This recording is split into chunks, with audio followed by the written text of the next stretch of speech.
You're not alone. If you need someone to talk to today, please contact Crisis Services Canada by either calling them at 1-833-456-4566 all hours of the day, or you can text them at 45645 at 4 p.m. to 12 a.m. Eastern Time. Remember, you're not alone, and Crisis Services Canada is here to help.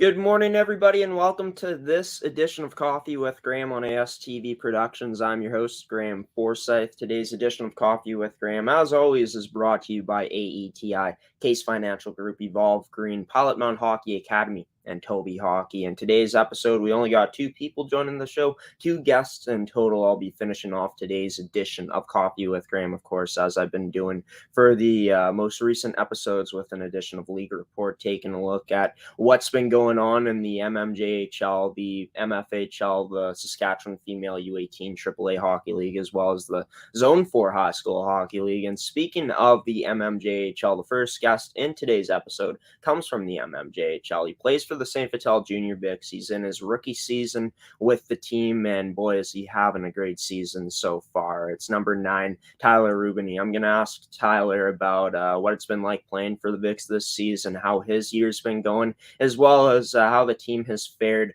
in the past few games and the games that they got coming up. So stick around. Plenty to come here on this edition of Coffee with Graeme. But first up, number 9 of the St. Vital Junior Victorias, Tyler Rubigny, joins the show here on this Tuesday morning on Coffee with Graeme on AETi Productions.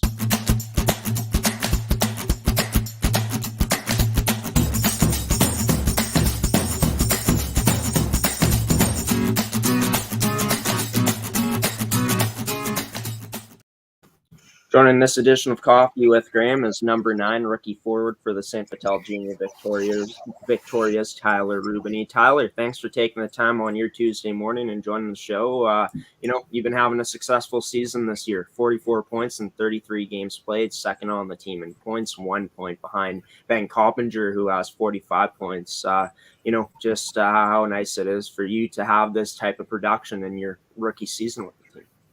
Yeah, thank you for having me. Yeah, it's a little unexpected for sure. Probably would have been happy with like 15 points this year, but I've been lucky to play with the guys I've been playing with. We got a great group of vets, so they make playing with them easy. They made me fit right in. I felt comfortable with them, so that's definitely helped my production this year to be greater than I thought it was going to be for sure. Yeah, and you speak about the vets. It's a young team you're playing on this season with a lot of other rookies. Talk about how nice it's been to have the vets there, especially with this youth you guys got, for them to, show you guys the way and give their experience and benefit you rookies out there.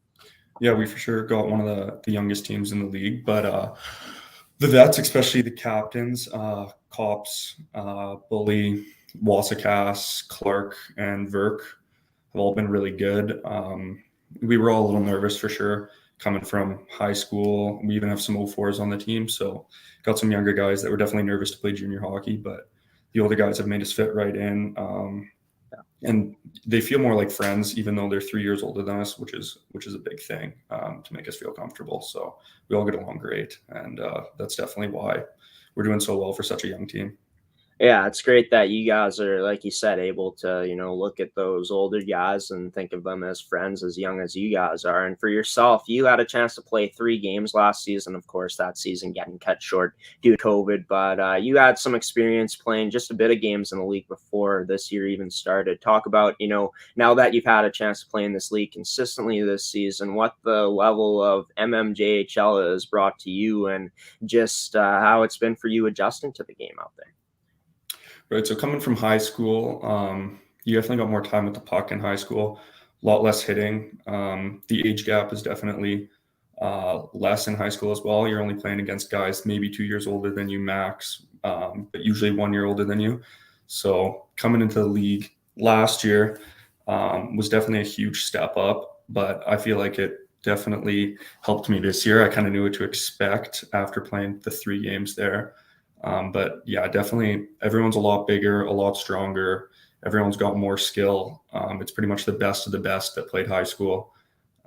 Everyone's just big, strong. Every check's finished. You got to move the puck quicker, but it's definitely a different game, but I'm really enjoying it. So, Yeah.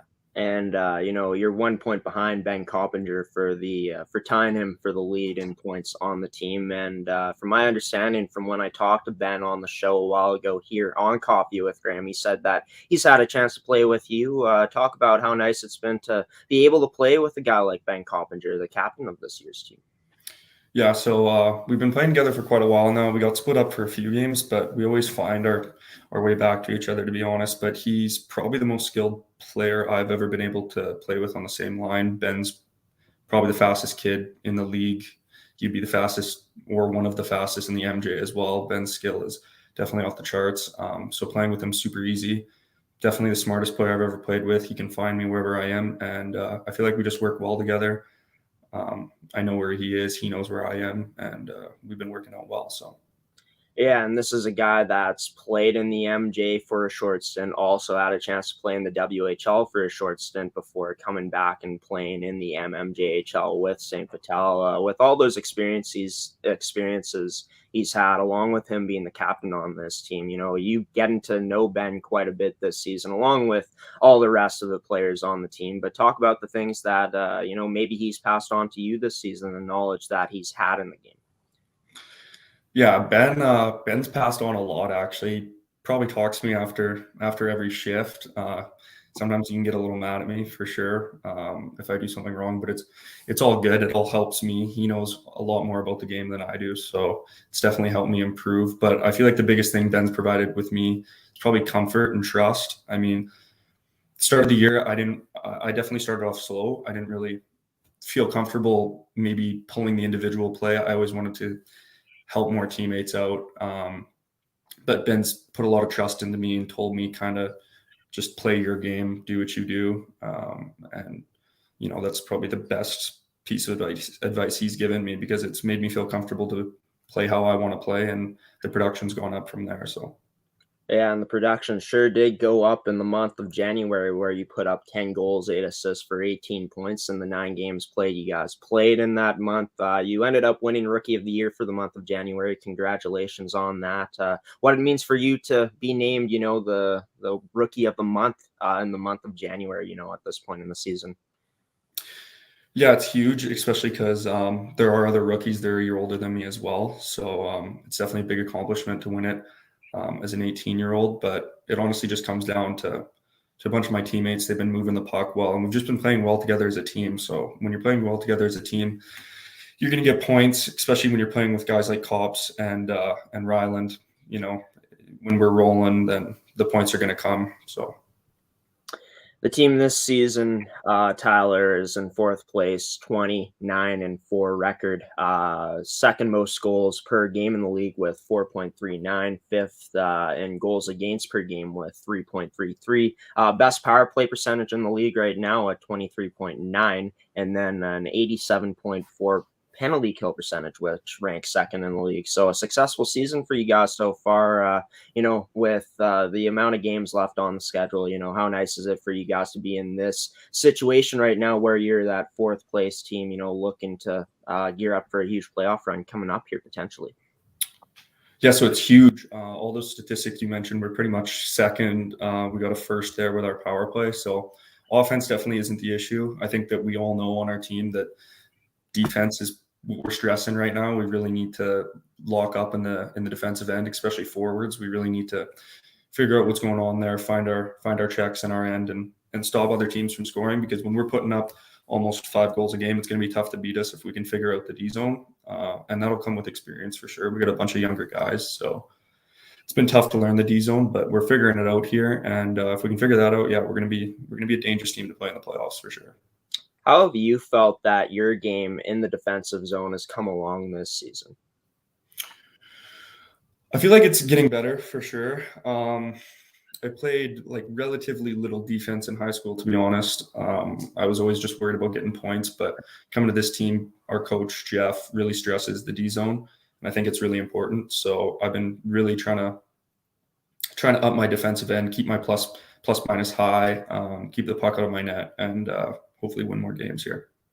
Yeah, and obviously looking back at your high school career, especially that last season, you were one of the best offensive threats in the league just with the points you put up. Obviously, you're going to have a lot of time to grow as a player, continue to develop in the MMJHL with this just being your rookie season. How excited are you to work with this coaching staff, throughout your career, assuming that Jeff Mitchell and his staff stays intact throughout the whole tenure that you're with this team, to be able to have a chance to become that more overall well-rounded player throughout your time here with the Bigs. Mm-hmm.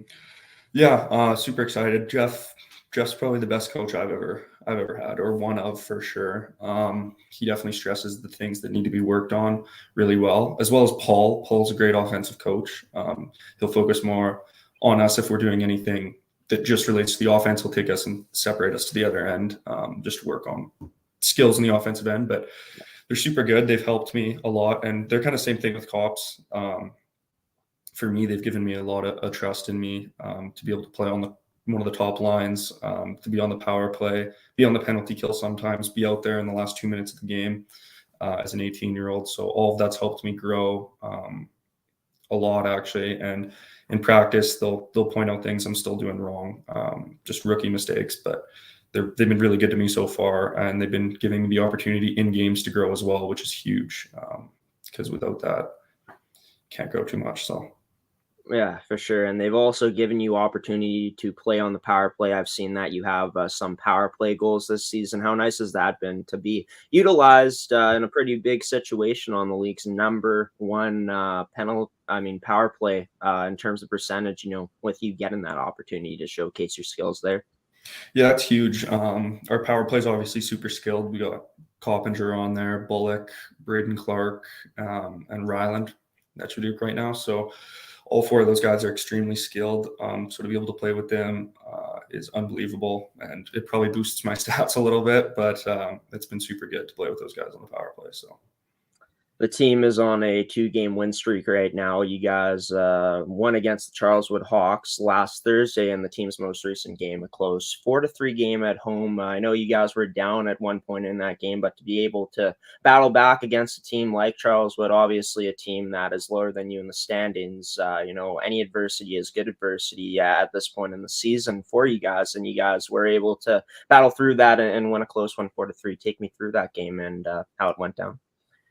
So we've been hearing that Charleswood is definitely on the rise. I think they beat Transcona, St. James, and they took Pembina Valley to a shootout in like 3 out of their last 4 games. So those are 3 of the top teams in the league that they've been putting up really good numbers against. So going into the game, we definitely expected a better Pembina or Hawks team than we played the last time, which was quite a while ago. But we always feel like we start slow. I'm not sure why, but it was no different in the Hawks game.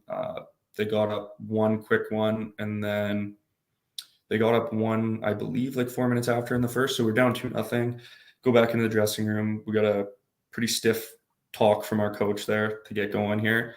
I think we're all feeling pretty embarrassed, and the captains obviously said something too to get us going. And then we went out there and put up 2 in the second, I believe, and it was 3-2 going into the third, and then ended up scoring a nice tying goal from Aiden Tickner. He tipped the puck in the net, super nice goal. And then Cops finished it off with a nice snipe in the third there with 3 minutes left to win the game. So it was a huge game. But unfortunately, we need to get rid of those slow starts, because if we're going to have those in the playoffs, then it's going to be a tough go for us. Right. And in your opinion, what do you think that just exactly comes down to with you guys having the slow starts at this point in the season?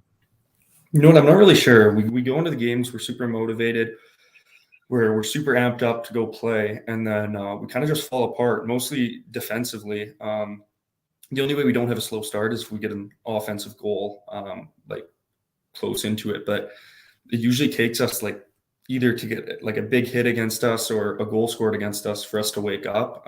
So I'm really not sure what the issue is, but we definitely need to figure it out. It's pretty important. So. Right. Just something you can't quite put your finger on, but, you guys still have some time here before playoffs start to, figure out how you guys are going to be able to, try to start games faster than you guys have been in the season so far. The team's game coming up this Thursday, a big one against the Transcona Railer Express at St. Vital Arena. You guys beat the Railers back on January 21st with a score of 3-2, a close win for you guys. Talk about, the game coming up against the Railer Express, obviously a team that's going to be coming in hungry into your guys' home barn to beat you, just considering that you guys beat them the last time out, but just the anticipation, the preparation going into this one. Yeah, it's a huge game for sure. Tacoma is probably our rival in the league, have been for before my time as well. They're a big, physical, strong, older team. I think that their average age is like 19 or 20, I believe. So they're one of the oldest teams in the league. They got lots of skill up front and probably the most skilled decor in the league defensively. I mean, I think they only let in like 1.5 goals a game. And they got 2 goalies with really good stats as well. So I think that's from their D zone as well, but they're for sure strong everywhere. So it's always a tough game to play against them, but we're preparing really well this week. We've had a nice week off of games since last Thursday, so we're going to come in pretty healthy, and we're just gonna have to play hard like we did last time. We're always excited to play them. We like playing the top 3 and showing them that we're better than them. So it'll be a good one. Yeah, for sure. And for Transcona, like you said, the age experience, they got skill up and down throughout their lineup. A favorite to win the championship coming into this year, and they're sitting in second place, of course. But for you guys to beat them 3-2 the last time out, what went into that success you guys had against them that time around to be able to, solve their goaltenders and be able to get more goals than them, winning 3-2? Mm-hmm. I feel like that was probably our best defensive game, and it was probably our best game all around. Every single person on our team played hard. Defense played really well. Forwards played really hard. Our goalie played really well. Dylan Lisk had a great game that game, and they ended up taking some bad penalties, and you can always expect that with Transcona. I think they're a pretty rough team. They like getting into it, so they took some penalties, gave our power play a chance, and when we gave their power play a chance, our penalty kill came up huge. So. Well, that's huge for sure. Being able to, have all those aspects into the game for you guys to be able to beat Transcona. Going to be an interesting game coming up on Thursday night for you guys going up against them. Best of luck in that, Tyler, and in the rest of the season. Continue enjoying the experience you've been having with St. Vital, and gear up for that playoff run. Thanks for coming on the show here today. Thank you for having me.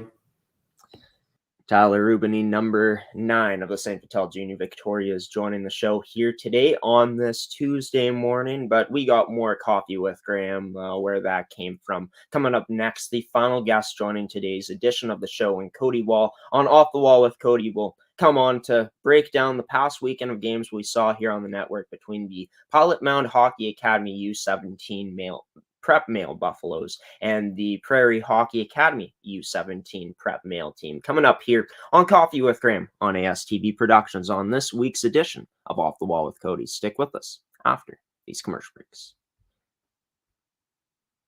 Why go solar? Solar is better than ever. Our revolutionary design and inverter equipment with the latest in solar panel technology for the ultimate in home and business security. That's right, I said security. Grid security and security of your home are linked. Fortify your future today with a battery backup system. No maintenance, quiet running. Did you know in Manitoba, grid-connected, off-grid, and battery backup systems are 100% right off in the year you purchase for any company or farm? Do you want to back up your internet? Keep your tills running and the lights on? We can install a system that is right for you with battery backup fully capable of taking on all those essential loads and keeping you running. When you call our experts at Evolve Green, ask about getting your free energy audit today. Call or email today to find out what system works best for you. 1-866-5EVOLVE or support@evolvegreen.ca. Also, be sure to check out our website at www.evolvegreen.ca.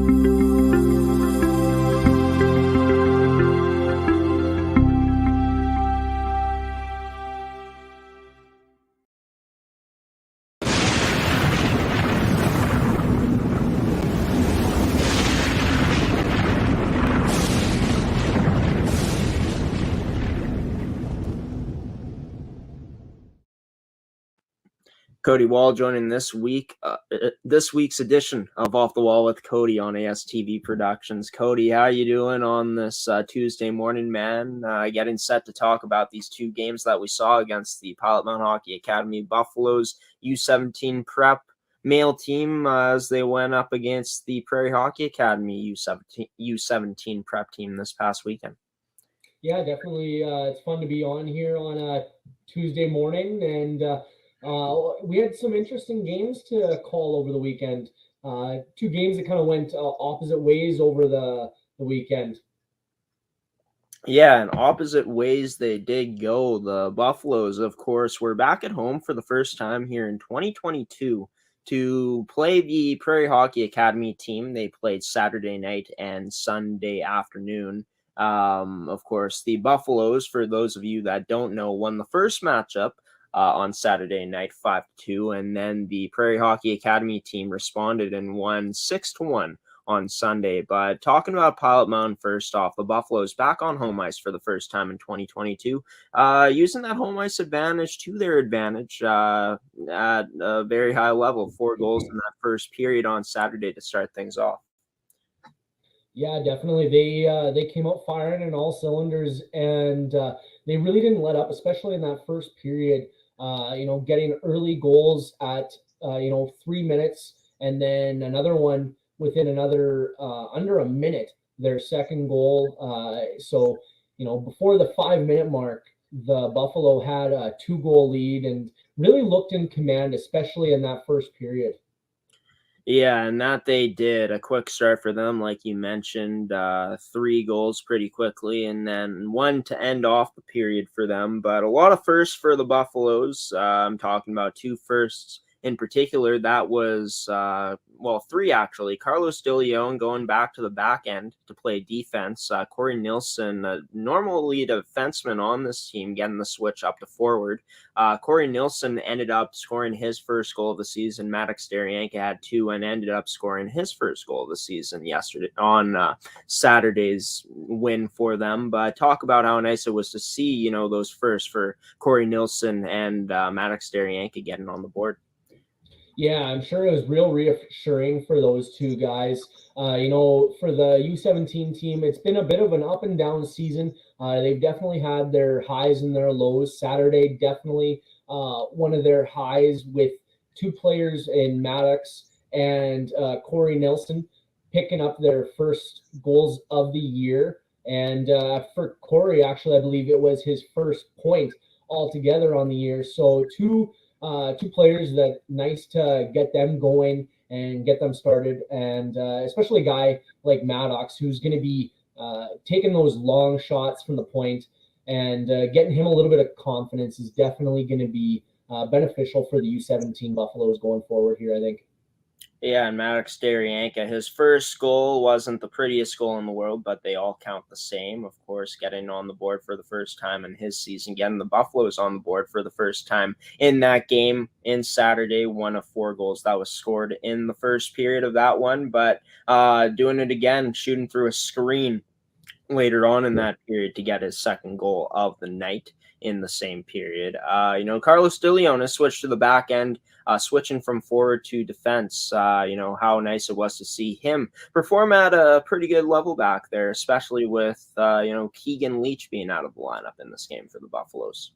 Yeah, definitely. You took the words right out of my mouth with one of those breakout defensemen or those breakout artists defensemen that the Buffalo has in Keegan Leach.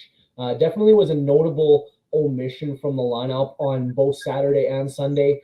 Saturday didn't seem to hurt the Buffaloes as much as it did maybe on Sunday, but Carlos De Leon getting put back on defense definitely looked good.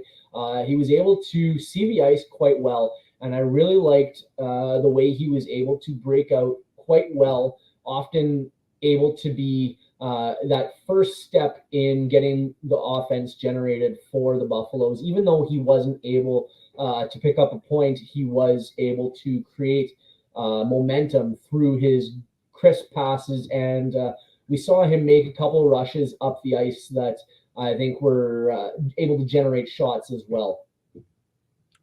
Of course, Carlos De Leon switching to the back end was, I feel like, a part of the plan for Rick McConnell, of course, with him putting him out on the defensive side of things, playing defense for the two matchups that they had, because not only Keegan Leach was out for the whole weekend, but Laz Constant as well, out for 2 games, not out for 2 games, but out for the weekend, as well as Jack Smith up front.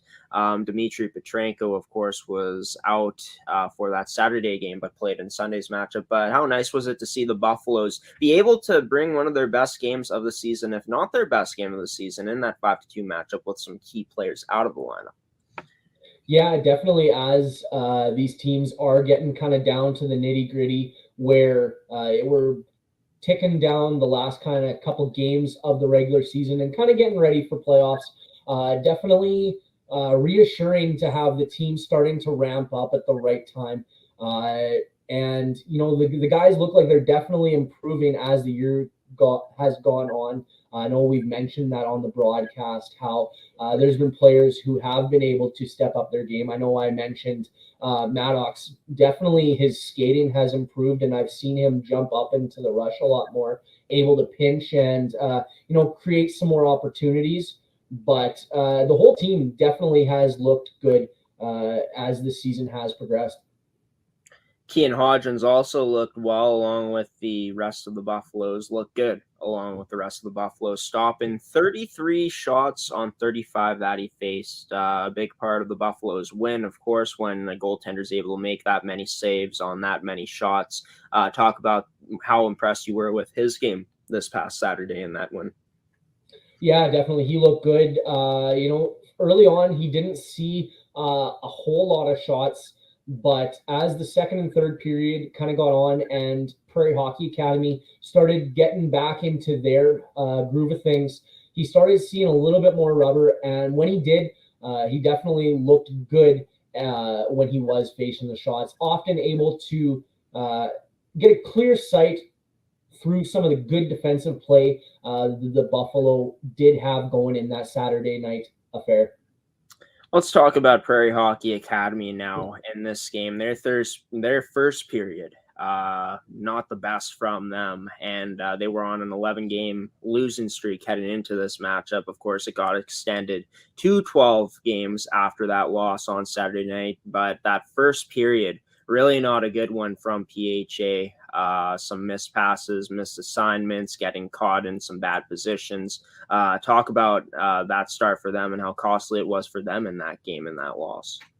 Yeah, definitely. Early on, it looked like early in the first period, it looked like the game maybe was starting to slip away from them at the beginning. Saw some guys maybe running around trying to create momentum from throwing the body, and a couple times we noticed it was not beneficial for Prairie. A couple of times we saw some penalties from over-aggressive plays to try and generate that momentum, but kind of settled down after that first intermission.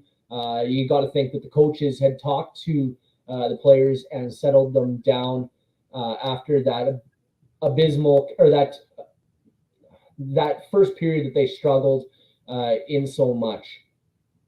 Yeah, and the rest of the game, they did sure things up just a bit, and they looked better as that game went along. Of course, getting 2 goals in that second period. Before we continue with that, though, talking about a player for the Buffaloes who had a goal in that second period, and that was Izzy Amy. A good heads-up play by him to recognize where he was at on the ice, having a lot of open space in front of him, calling for that puck loudly from his teammate for him to pass to him, and they connected, of course, Izzy scoring that 5th goal for the Buffaloes. He also had a goal earlier on in the game. Talk about his performance for the Buffaloes this past Saturday night. Yeah, I always love Izzy Amy's game. I love the way he plays physical, and he goes into the gritty areas to, really work for it. And he's really one of those players that, gives his all and is always, if he's not able to get noticed on the score sheet, he's able to do other intangibles that he's able to contribute to the game. But fortunately on Saturday, he was able to pick up 2 goals. The one you are referring to was definitely a nice heads up play where, you know, he was coming off a change from one of his teammates and noticed that he had a little bit of room. And I believe it was his teammate, Jordan Kustermans, that had given him that quick heads up pass and sent him on a breakaway there where he was able to put it away for that fifth goal. Yeah, and great heads up play there by Izzy Amy, and it resulted in some good things with him. You know, that one good thing on that play, them scoring that goal for the Buffaloes, Izzy scoring that goal for the Buffaloes. But talking about the rest of the game for Prairie Hockey Academy in that second period, scoring 2 goals like mentioned, but overall creating more chances for themselves as that game went along. Yeah, definitely. The Prairie Hockey Academy came out strong in that second period, able to get their first goal of the game in the, you know, first minute of the second period, actually in the first 20 seconds, and almost looked like, you know, could have started getting the ball rolling, and then PHA was able to put up that second goal, but that's when Izzy Amy really stepped up there, and that was kind of a clutch goal where it, you know, if Izzy Amy wasn't able to get that one, you know, maybe the PHA team was going to get a little more momentum from that second goal, only being down 2 in the second period with lots of time. You got to think that that fifth goal kind of took out a little wind out of PHA's sails there, and you know, kind of pumped up Pilot-Mound a bit to continue on with the rest of the game and kind of get dialed back in after having 2 goals scored on them in that second period. Silas Curry was a net for the PHA U17 prep team this past Saturday night. Of course, he let in 5 goals, but, you know, had some good moments in that game, but some of those goals, not the, you know, goals, you know, you'd like to let in as a goaltender, some that you'd like to have back, of course. But talk about Silas Curry's performance in net for PHA this past Saturday. Yeah, aside from that first period, I thought he looked solid, able to kind of shut it down after he had let a couple of quick ones in on the first period, only letting 1 in after in the second and third. Definitely kind of shored it up after struggling a little bit early on. Maybe, I know we had talked about it, could have been a long bus ride. You know, took him a little bit of time to get back into the game. There was a couple of fluke shots, as you mentioned, Graeme, that had got by him that, you know, maybe didn't really have a great chance. You know, maybe a late tip that, you know, kind of got around him.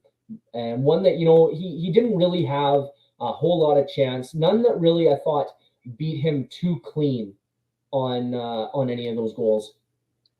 Yeah, and definitely a game that he'd like to have back. A first period, nonetheless, that he'd like to have back. Of course, PHA let in 4 goals in that first against Pilot-Mound this past Saturday. But talking about Sunday's game, an earlier matchup, it was played at noon. Prairie Hockey Academy looked good from the jump, and as this game went along throughout the full 60 minutes of it, resulting in a 6-1 win. Outshot the Buffaloes 48-36, but after 12 games without winning a single one in the last 12 straight games, they lost a 12-game losing streak. Finally, for PHA, getting that monkey off of their back here late in the season. Yeah, and you know, I said it during the broadcast, kind of fitting how, you know, their first win in those 12 games comes where the whole streak kind of started. It's kind of odd how, you know, sometimes those things have a way of working themselves out. You know, you go on a bit of a streak and then you're able to kind of break the streak where it all started, and that was what Prairie had done. They definitely looked a lot more focused on Sunday. Even after listening to your interview with Mark McKinnon there, Graeme, you know, you could tell that there was going to be a lot more pep in Prairie Hockey Academy step. You know, they weren't happy with how they came out in the first period, but definitely liked the way they came out in the second and third on the Saturday game. And you could tell they kind of brought that momentum into the Sunday morning or Sunday afternoon game there. And really, they came out hard. were able to get the first goal of the game and get another 2 before Pilot-Mound was able to have any response to Prairie.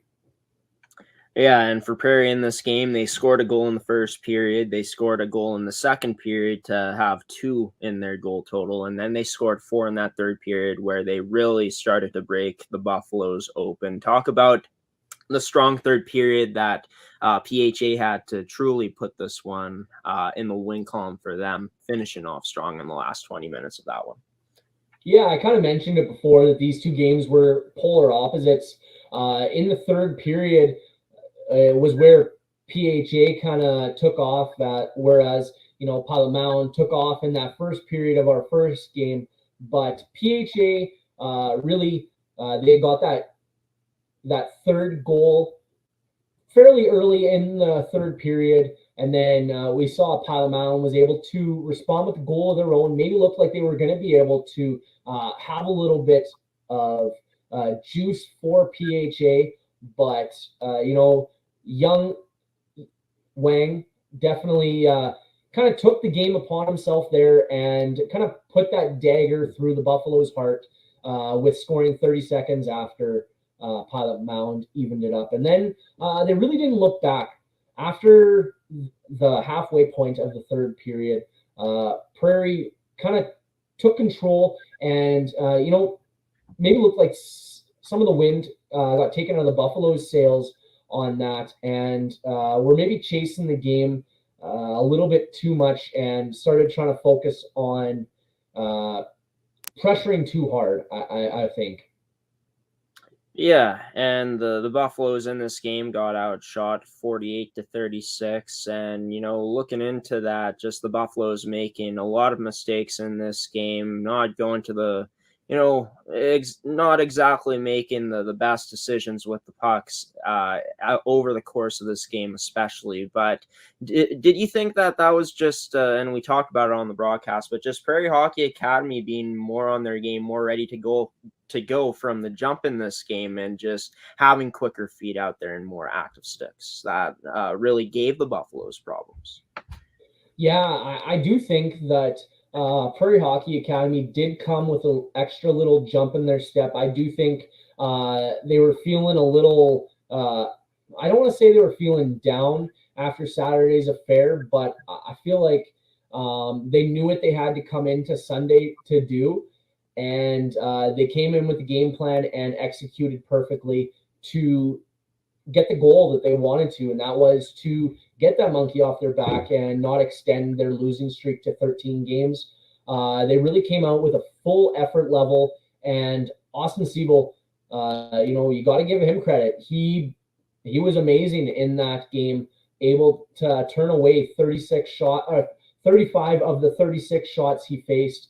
And, he definitely, he was my player of the game. I know Seth I thought he was a fairly significant player in that game. And I know you would also, after the broadcast there, Graeme, talked about how, he had been a difference maker in the game as well.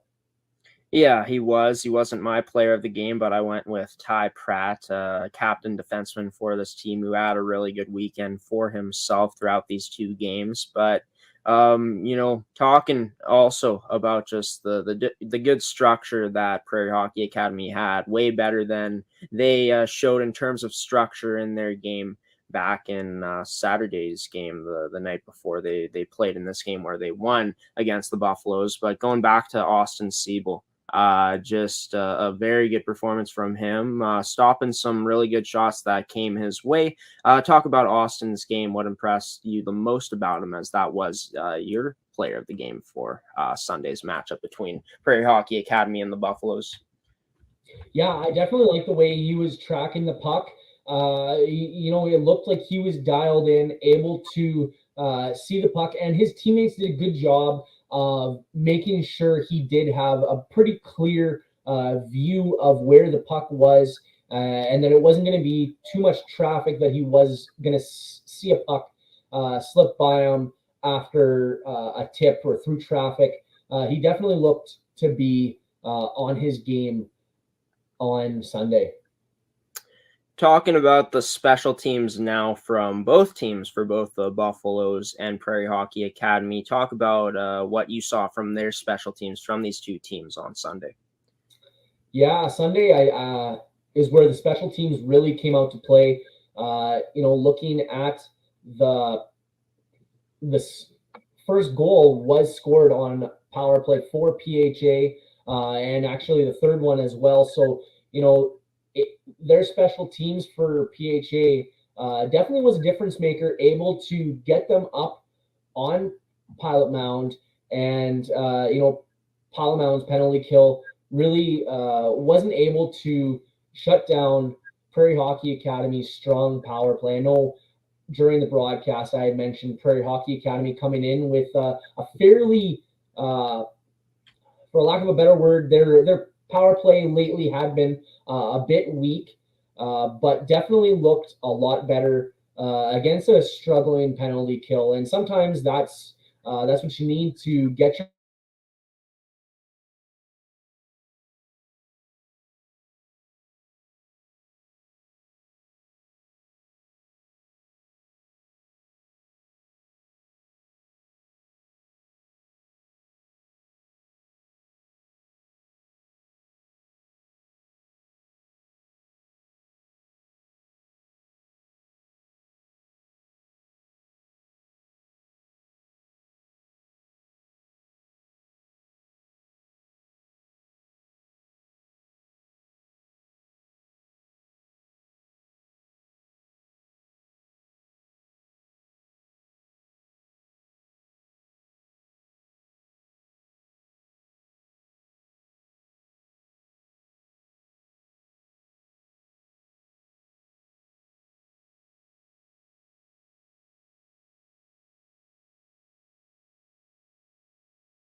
Welcome to Pilot-Mound Hockey-Academy, your world-class academic and hockey training facility created to maximize each student's athletic and academic potential. Blackjack Stewart Arena, home of the Buffalo, is inside the 46,000 square foot complex, as well as a curling rink and other facilities. The students have a unique combination of successful, well-rounded education at Pilot-Mound Collegiate Institute and the professional hockey training in an encouraging community. The years of experience of on-ice coaching propel our students to the next level, both mentally and physically, in a professional environment.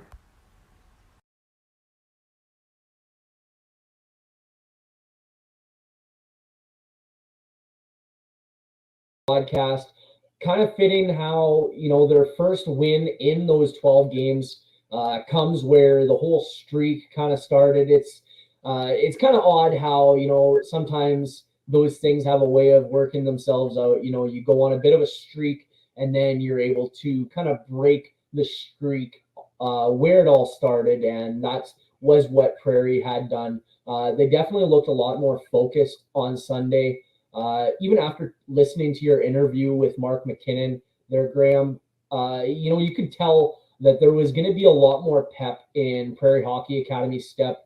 They weren't happy with how they came out in the first period, but definitely liked the way they came out in the second and third on the Saturday game. And you could tell they kind of brought that momentum into the Sunday morning or Sunday afternoon game there. And really, they came out hard. Were able to get the first goal of the game and get another 2 before Pilot-Mound was able to have any response to Prairie.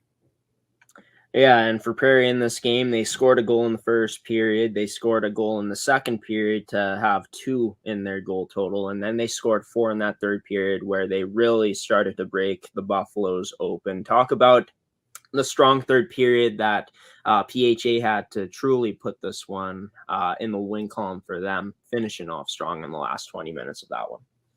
Yeah, I kind of mentioned it before that these two games were polar opposites. In the third period, it was where PHA kind of took off, whereas Pilot-Mound took off in that first period of our first game.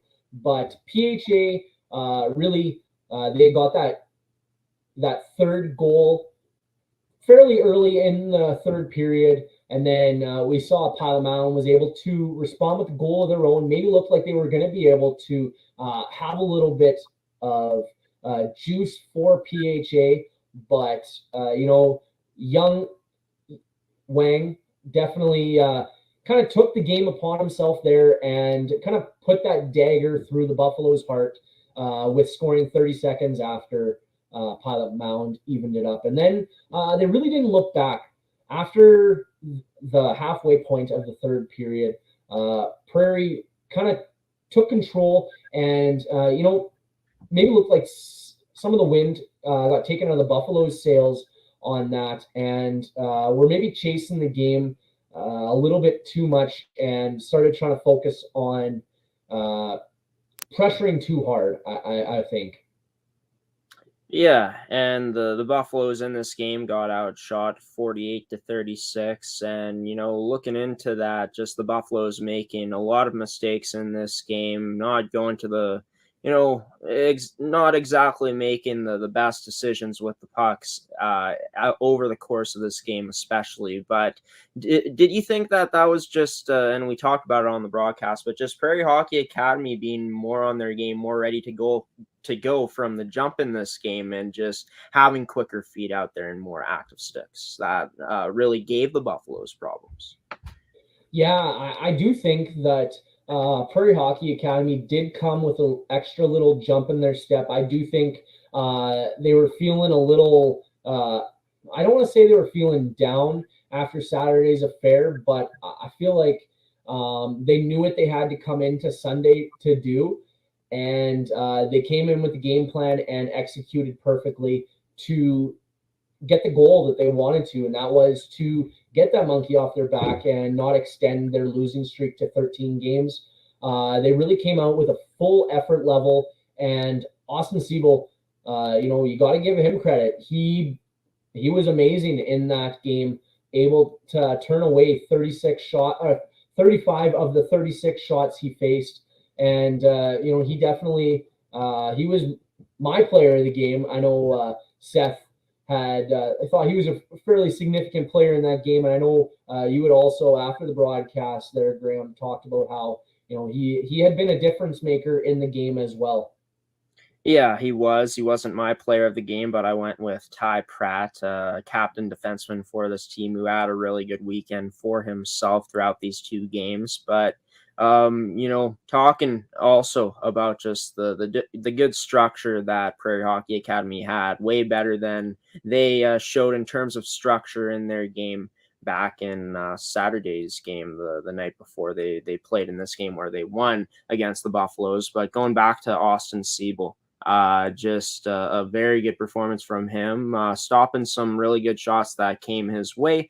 Talk about Austin's game. What impressed you the most about him, as that was your player of the game for Sunday's matchup between Prairie Hockey Academy and the Buffaloes? Yeah, I definitely like the way he was tracking the puck. It looked like he was dialed in, able to see the puck, and his teammates did a good job of making sure he did have a pretty clear view of where the puck was, and that it wasn't going to be too much traffic, that he was going to see a puck slip by him after a tip or through traffic. He definitely looked to be on his game on Sunday. talking about the special teams now from both teams, for both the Buffaloes and Prairie Hockey Academy. Talk about what you saw from their special teams from these two teams on Sunday. Yeah, Sunday is where the special teams really came out to play. Looking at the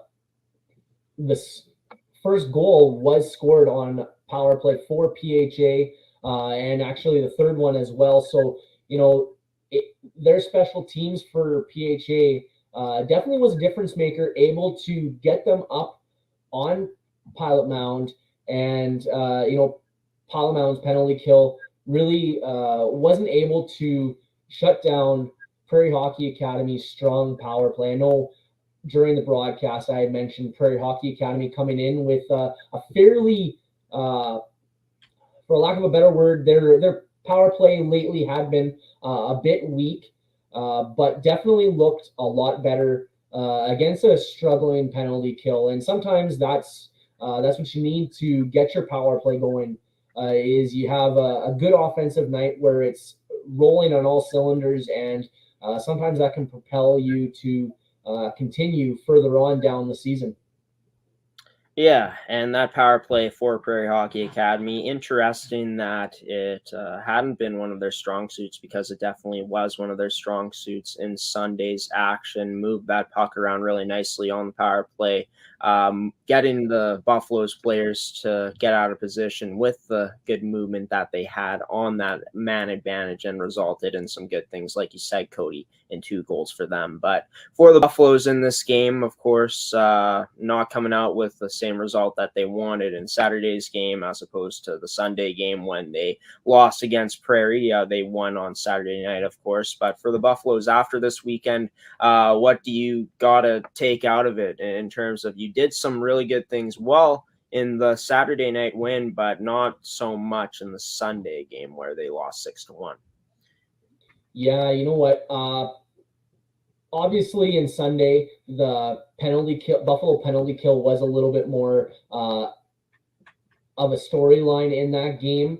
Going forward, I would say 2 things. Got to definitely work on the communication on the penalty kill, so that you can properly cover guys and keep them to the outside, where those long range shots often give the goaltender a little bit more time to see, and also be a little bit more disciplined. The best penalty kill is the one that doesn't get out there, right? Because you can't get scored on the penalty kill if you don't take the penalties. And I think a little bit better discipline and a little bit better communication on the penalty kill would go a long way for this Buffaloes team, because as we saw, the penalty kill definitely didn't help them at staying relevant in Sunday's game. Well, Cody, always great to have you on to give your insight on the past weekend of games that are broadcasted on ASTV Productions. This time around, talking about the 2 games that were played this past weekend at Blackjack Stewart Arena in Pilot-Mound, Manitoba, between the Buffaloes and the Prairie Hockey Academy. Cody Wall, the man on Off the Wall with Cody, joining the show once again on another Tuesday. Cody, you take care, stay safe, and until next time, we'll see you then. All right. We'll talk to you later, Graeme. Thanks for having me on, and we'll see you next week. Cody Wall joining this week's edition of Off the Wall with Cody on ASTV Productions on Coffee with Graeme, to break down the past weekend games that we saw here on the network on Saturday night and Sunday afternoon between the Pilot-Mound Hockey Academy U17 Prep Male Buffaloes and Prairie Hockey Academy U17 Prep. My apologies, folks, for the segment with Cody cutting out at one point when we were doing Off the Wall. For some reason, this happened yesterday in the Prospect Show when I did my interview yesterday with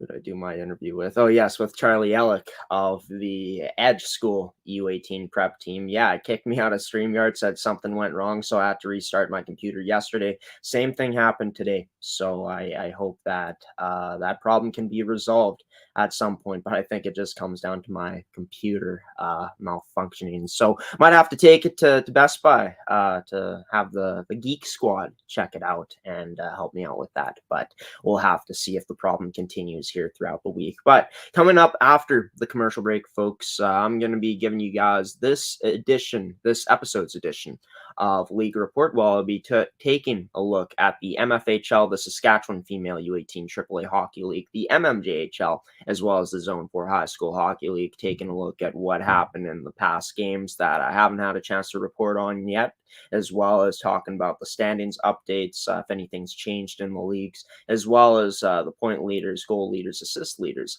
and win leaders from all 4 of those leagues. Coming up here on this edition of Coffee with Graeme on ASTV Productions. Stick around for more after this commercial break.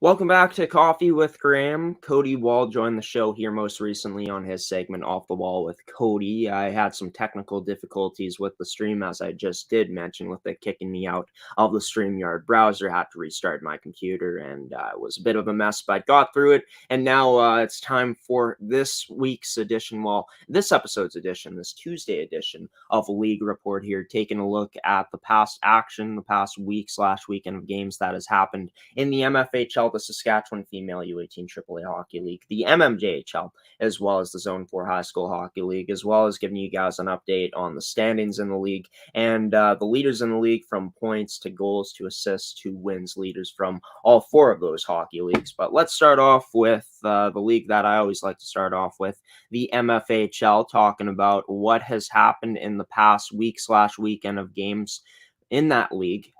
Just got to load up the screen here and then we can get started, and we're off. So taking a look at it here,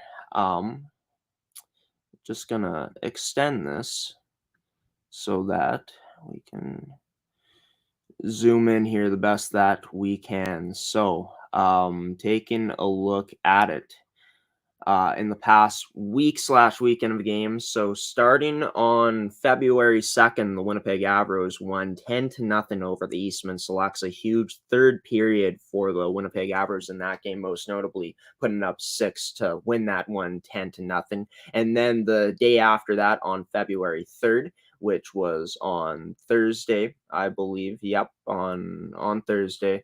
The Yellowhead Chiefs ended up winning against the Westman Wildcats 4-1 to keep their distance in the standings from them. Taking a look at Saturday's action, there was a triple header in the league. Of course, the Winnipeg Avros winning at home against the Pembina Valley Hawks 6-3. A bit of a closer one for the Avros in this one for sure, rather than the matchup that they had against the Eastman Selects. But taking a look at the Eastman Selects, they ended up losing 3-2 in overtime to the Interlake Lightning.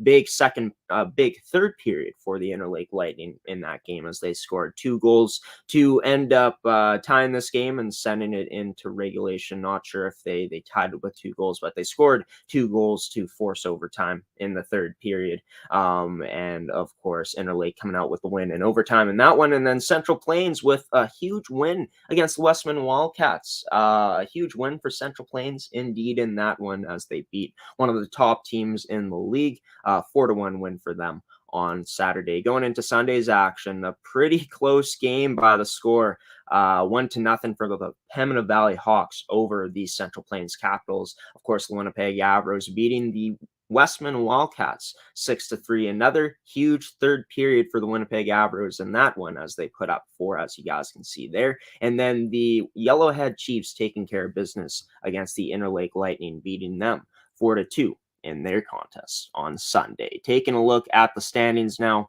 in the MFHL, as you guys can see here.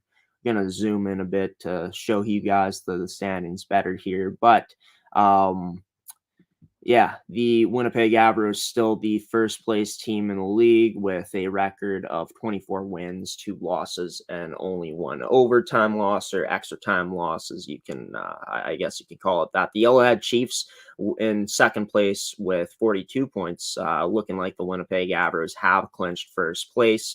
Westman in third place, Winnipeg Ice in fourth place, the Pembina Valley Hawks in fifth place, the Central Plains Capitals in sixth place, the Eastman Selects in seventh place, and the Interlake Lightning in eighth place. So the playoff picture really rounding out as to who will be facing off against who coming up in the MFHL playoffs later this month, as it'll start in February. But taking a look at the stats now for this league, taking a look at the points leaders in the MFHL, taking a look at the top 5. Nora Collins continuing her fantastic season, 53 points in 25 games played. In second in points is her teammate in Kaylin Weiser, and also her line mate, who has 42 points in 27 games played.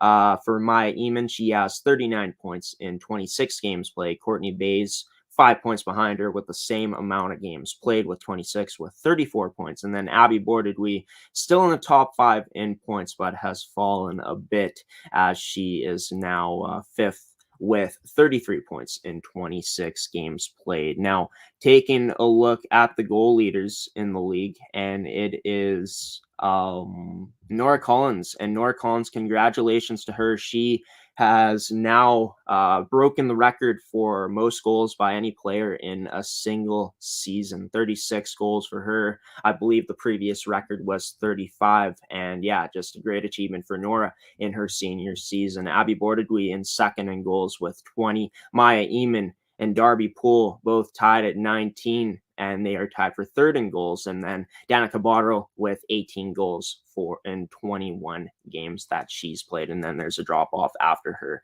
as you can see, with Levi Durkach 4 goals behind her. But taking a look at the assist leaders now in the MFHL, it is Kaylin Weisner having a terrific year in terms of putting up assists, 29 assists in 27 games played. She'll finish with more than an assist per game average, 1 more assist than the games that she'll be playing. Of course, the league plays 28 games in total, so she'll finish over an assist per game average, which is pretty fantastic for Kaylin. Courtney Bays in second with 26 games played, of course, 25 assists. Maya Eamon in third with 20 assists and 26 games played. Hannah Rigg for the Yellowhead Chiefs with 20 assists. Tied for with Maya Eamon in that category with 20 assists, and then Louise Ferguson with 19 assists in 26 games. Taking a look at the wins leaders now in the MFHL. As you guys will be seeing it here in just a moment. Jenna Gertson leads the league in wins at this point in the season with 13 wins on the year. Sydney McMullen, 1 win behind her with 12 wins on the season. Grace Glover and Yanina Karitonovich, both with 11 wins, tied for third in that statistic in terms of most wins in the league. And then Natalie Rampton for the Yellowhead Chiefs with 9 wins in the 11 games that she's played, making her fifth in that category. Laura Melissa, 1 win behind Natalie Rampton with 2 more games played than hers. So taking a look at the Saskatchewan Female U18 AAA Hockey League now, and I did realize that I did make an error last time I talked about this league. I said that I was confused why there were more Wednesday games on top of the February 2nd Wednesday game that was played, but I did realize that the league taking a week off from last week, February 2nd. They'll resume action this week coming up at on February 9th. So not much to report on that league because of what has happened, except for the Regina Rebels and Notre Dame Hounds. So the Notre Dame Hounds beating Regina 1-0 on Tuesday last week, and then Regina winning 3-0 over the Weyburn Gold Wings. And if you guys want to check out the standings in the Saskatchewan Female Hockey League as well as the points leaders, be sure to do that, because I already touched on that on Thursday night's edition of the show. But taking a look at the MMJHL now, just kidding, we're going to go with the Zone 4 High School Hockey League here next, and taking a look at it. Looking at Thursday last week, the PCI Trojans winning 7-2 over the Morris Mavericks, the Pembina Tigers winning 7-0 over the Morden Thunder on Friday. There was also another game on Friday, and it was the Carman Cougars going into Morris and stomping the Mavericks by the score 10-3. On Saturday, there was a doubleheader. The Carman Cougars with another strong performance over the GVSD hockey team, 7-0 win in Winkler, and then the PCI Trojans at home against the Pembina Tigers, winning that one 4-2 in Portage. Taking a look at Sunday's action now, what happened 2 days ago.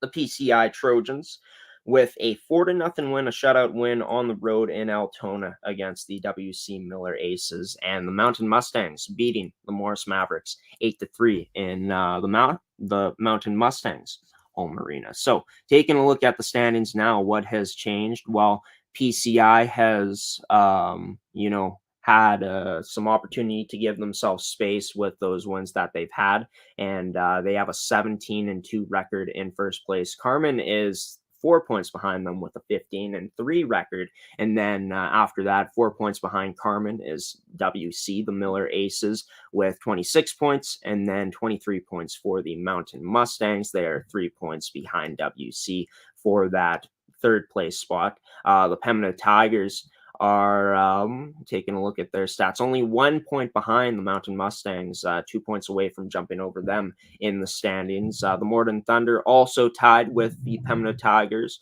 for that fifth place spot with 22 points. And then after that, as you can see, there is quite a bit of a drop off from the Zodiacs, the Mavericks, the GVSD hockey team, and the Nighthawks. Taking a look now at the stats in this league.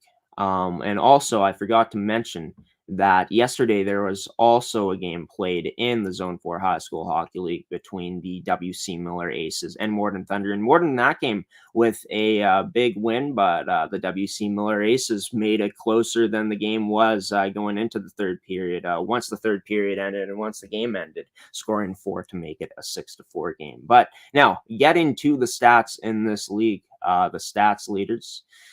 Taking a look at the points leaders, nothing much has really changed near the top, as it is Tyler Vandeveld still with leading the league with points with 57 points in 19 games played. Lane Rands for PCI as well as Alex Van Dynes, both with very solid years for themselves this season, both in the 40-point range, 46 points for Rands and 44 points for Van Dynes. Ryan Orchard with 43 points for himself as well in 18 games played for the Carman Cougars. And then after that, rounding out the top 5 in the points is Joel Vigier with 40 points in 20 games on the season. Taking a look now at the goal leaders in the league, it is still Tyler Vandeveld with 28. Behind him is Declan Bergen with 20 goals.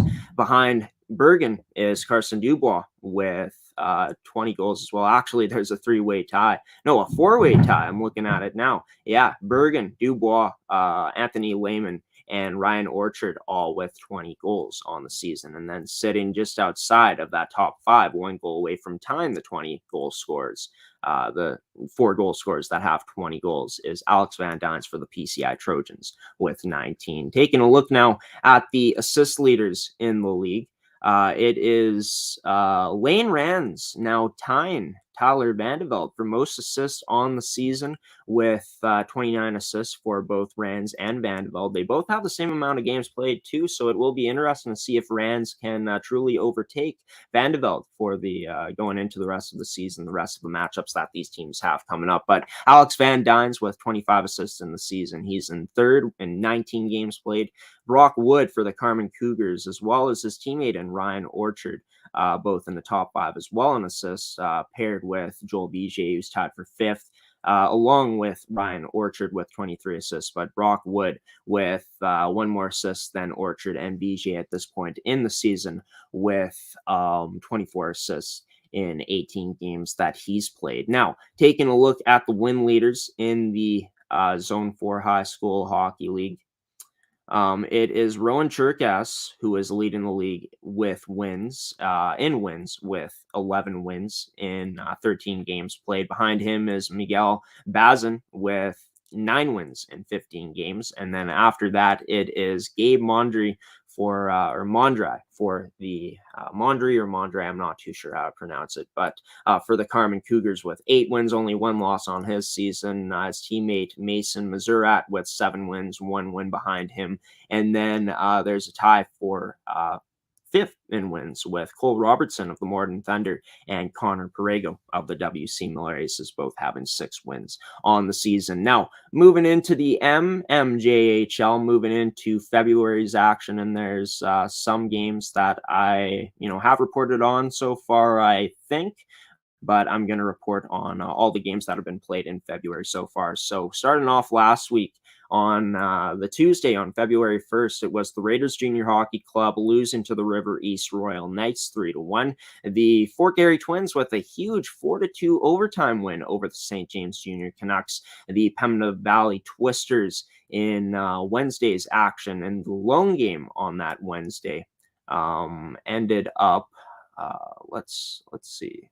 Yeah, on that Wednesday, ended up with a 8-3 win at home over the Stonewall Jets. On Thursday's action, the St. Vital Junior Victorias, of course, winning 4-3 over the Charleswood Hawks. And then moving into the triple header on Friday, the Stonewall Jets beating the St. Boniface Riel 7-3. The St. James Junior Canucks getting back into the win column with a 6-2 win over the Raiders Junior Hockey Club. And then a big win for Transcona to keep some distance between themselves and Transcona in the standings. We'll get to the standings in just a moment to see how true that is. But a 5-3 win over Pembina Valley on Friday night. Going into Saturday's action, the Fort Garry Twins ended up losing to the River East Royal Knights 2-1.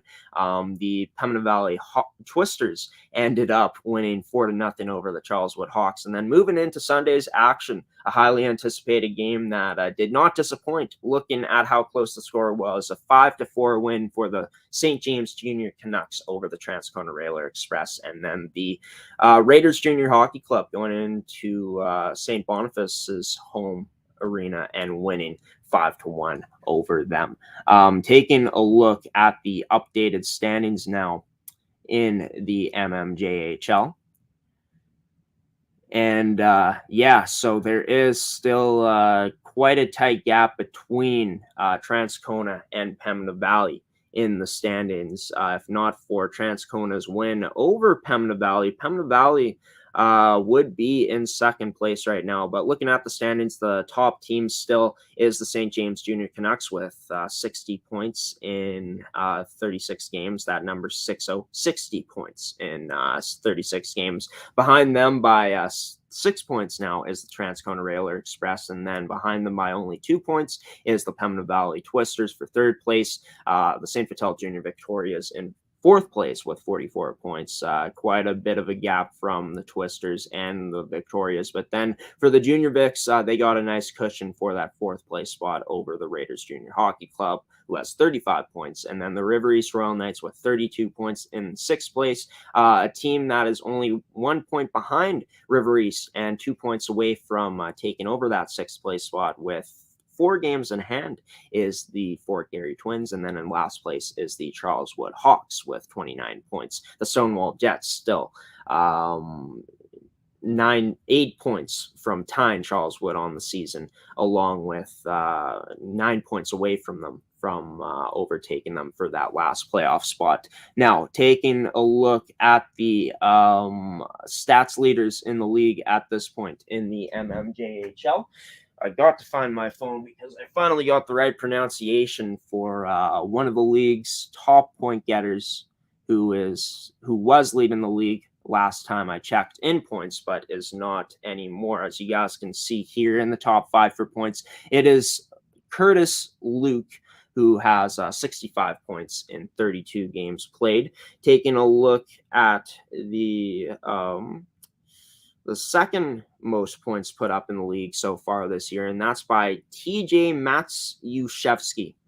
Shout out to Rylan Nechwaduk, rookie for the St. Vital Junior Victorias, for giving me the right pronunciation for his name. But Matsyushevsky with 63 points in 35 games played. Behind him by quite a bit now is Connor Grunston with 57 points in 34 games played. And then after Grunston, a huge drop off after him by 8 points. It's Tyrone Willen in fourth in points with 49 points in 36 games played. And then Jason Cochin for the Transcona Railer Express with 47 points in 35 games played. Taking a look at the goal leaders now in the MMJHL, and it is Curtis Luke leading the league in goals with 30 goals in 32 games played.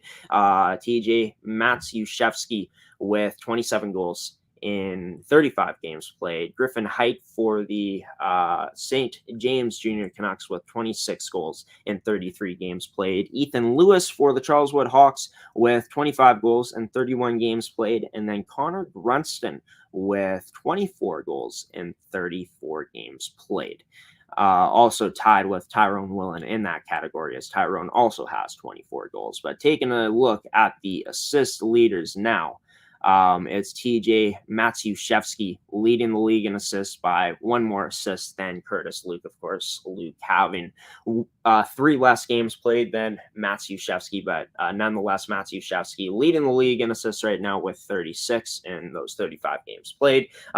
Curtis Luke with 35 assists in 32 games played. Connor Grunston with 33 assists in 34 games played. Rory Neal, a defenseman for the St. James Junior Canucks, with 32 assists in 34 games played. And then Matthew Smith in the top 5, rounding it out with 30 assists in 35 games played. Now, taking a look at the goal leaders, the goaltending leaders, not the goal leaders, as we've already gone through that in the MMJHL. Taking a look at the wins leaders, it is Noah Gilbert, as you can see here, still leading the league with wins, with 18 wins in 26 games that he's played this season. A save percentage still over 900, just over 900 with a 901 save percentage. Dylan Arnold and Justin Powers remaining in the top 3 for wins. Dylan Arnold with one more win than Justin on the season now, and Dylan Arnold has 2 games in hand on his teammate. Hasn't played as much as Justin Powers this year, but they have split the goaltenders pretty down the middle this season in terms of the time, the games that these goaltenders have been playing. But Dylan Arnold with 14 wins on the season, 13 wins for Justin Powers. Miles Minor also tied with Justin Powers with 13 wins. And then also Martin Gagnon with 13 wins on his season. All of those goaltenders with save percentages of over 900. Dylan Arnold with a very impressive save percentage, 939 in 16 games played. So that is going to do it for this edition of League Report on Coffee with Graeme. Of course, on our Tuesday episodes, always giving you guys the updates of what happened in the past games that, weren't reported on already.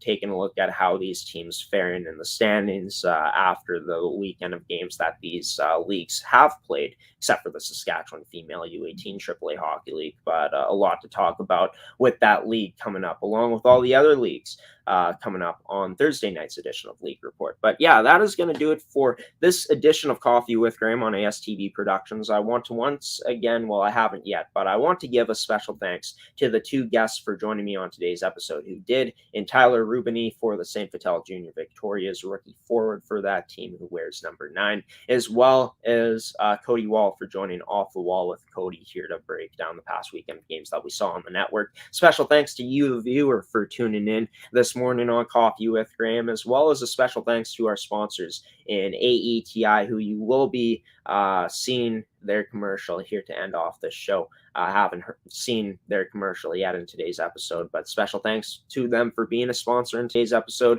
as well as the other commercials from the sponsors that sponsor us that you guys have seen in this episode: in Caisse Financial Group, Evolve Green, TOVI Hockey, and Pilot-Mound Hockey-Academy. Just to let you guys know, Coffee with Graeme will be returning for an all-new edition of the show on Thursday night at 8 p.m. Central Time. Be sure to check out our social media pages on our Instagram at ASTV Productions, on our Facebook at ASTV Productions, and on our Twitter at Amateur Sports TV to find out who the guest list will be for that episode, what the guest list will be for that episode, as it will be posted by the latest just before noon on Thursday. But yeah, to catch that next edition of Coffee with Graeme, be sure to check it out on our Facebook, on our Twitter, and on our website as well at astvproductions.com to watch. And in terms of what I'll be doing in between that, Rise and Shine Manitoba show returns tomorrow morning for an all-new edition of that episode for this week's newscast. It starts at 10 a.m. Central Time. The guest list will be coming out tonight on our Instagram, Facebook, and Twitter, so stay tuned for that. Before midnight at the latest is when it will be posted tonight. And yeah, Rise and Shine tomorrow, coming to you live at 10 a.m. Central Time. Going to have Harry Siemens on the show, Gordy Tummelson, as well as hoping to have Lorena Mitchell on the show as well, maybe some other guests, but also having Seth Rock on the show on Graham's Opinion, and lots to cover in Graham's Opinion coming up tomorrow. So stay tuned for that if you are a fan of Rise and Shine Manitoba. And I will be linking the GoFundMe page for my mental health fundraiser, Graham's mental health fundraiser, down below in the description of this episode. So feel free to donate or share that, the GoFundMe link if you guys want. And also yesterday had some problems with my computer, as mentioned on the Prospect Show. And also one thing that I had a problem with was not being able to find the video that I was going to use to break down the player breakdown, which was Charlie Ellett, who I was going to break down, a guest on yesterday's show, who plays for the Edge School U18 prep team, who went third overall to the Brandon Wheat Kings in the 2021 WHL draft. So I had a chance to interview Charlie last night on the show. Be sure to check it out on anywhere you guys watch our shows here, anywhere you watch my shows, with the Prospect Show being one of my shows. But check that out. It was a fun interview to do with Charlie. But yeah, player breakdown featuring Charlie Ellett, the player I'll be breaking down this week, will be coming out as a solo edition of that segment due to the technical difficulties from yesterday with getting the video up to break Charlie down. That will all, it might be coming out today, but I'm leaning more towards it coming out tomorrow. I'll be doing a segment of player breakdown on Charlie Ellett. So stay tuned for that, an announcement coming on our social media either today or tomorrow about player breakdown. Yeah, that's going to do for this edition of Coffee with Graeme, folks. I've been your host, Graeme Forsyth. Have a wonderful rest of your Thursday, everybody. Have a, safe one out there. Stay safe, stay warm. If you drive on the highways today, or if you're doing some highway driving or really driving anywhere, stay safe on the roads out there. Not sure how icy it is, but I know that it's been pretty icy on the roads this winter. So stay safe, stay warm, stay safe on the roads, and just stay safe in general, and have a wonderful rest of your day, like I said. And until next time when I see you guys next on Thursday night on Coffee with Graeme, I'll see you then, folks. Peace out now, Graeme Forsyth. Have a good day, everybody.